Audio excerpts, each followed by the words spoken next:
తెలంగాణ రాష్ట్రంలో దశాబ్ద కాలం తర్వాత నూతన రేషన్ కార్డుల పంపిణీ జరిగింది. కొత్త కుటుంబాలకు కార్డులు మంజూరు కావడంతో పాటు పాత కార్డులలో పేర్లు మార్పులు చేర్పులు కూడా పూర్తయ్యాయి.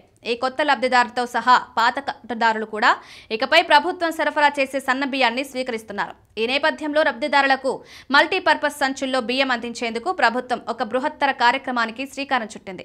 తెలంగాణ ప్రభుత్వం ప్రవేశపెట్టిన ఈ కొత్త విధానంలో భాగంగా ప్రతి లబ్ధిదారునికి 6 కిలోల బియ్యం పట్టే విధంగా ప్రత్యేకంగా డిజైన్ చేసిన సంచులను అక్టోబర్ నెల బియ్యంతో పాటు పంపిణీ చేయాలని నిర్ణయించారు. ఈ సంచులను ముఖ్యమంత్రి రేవంత్ రెడ్డి ప్రభుత్వం కేవలం బియ్యం కోసం మాత్రమే కాకుండా ప్రజలు కూరగాయలు, సరుకులు, ఇతర వస్తువుల రవాణాకు కూడా వాడుకునేలా మల్టీపర్పస్ రూపొందించింది.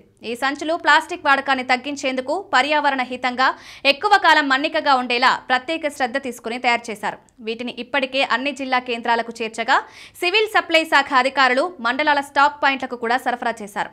వాస్తవానికి అక్టోబర్ 1వ తేదీ నుంచే ఈ కొత్త సంచుల ద్వారా బియ్యం పంపిణీ చేయాల్సి ఉంది. కానీ అనూహ్యంగా రాష్ట్రంలో స్థానిక సంస్థల ఎన్నికల కోడ్ అమల్లోకి రావడంతో ఈ కార్యక్రమానికి తాత్కాలికంగా విరామం లభించింది.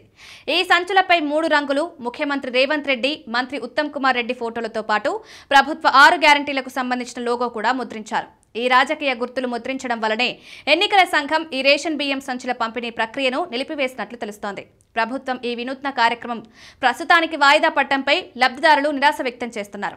ఈ సంచులు ప్రజలకు ఎంతగానో ఉపయోగపడడంతో పాటు పర్యావరణ పరిరక్షణకు కూడా దోహదపడతాయని అధికారులు ఆశాభావం వ్యక్తం చేశారు. ఎన్నికల కోడ్ ముగిసిన వెంటనే ఈ కార్యక్రమాన్ని తిరిగి ప్రారంభిస్తామని పౌర సరఫరాల విభాగం అధికారులు వెల్లడించారు.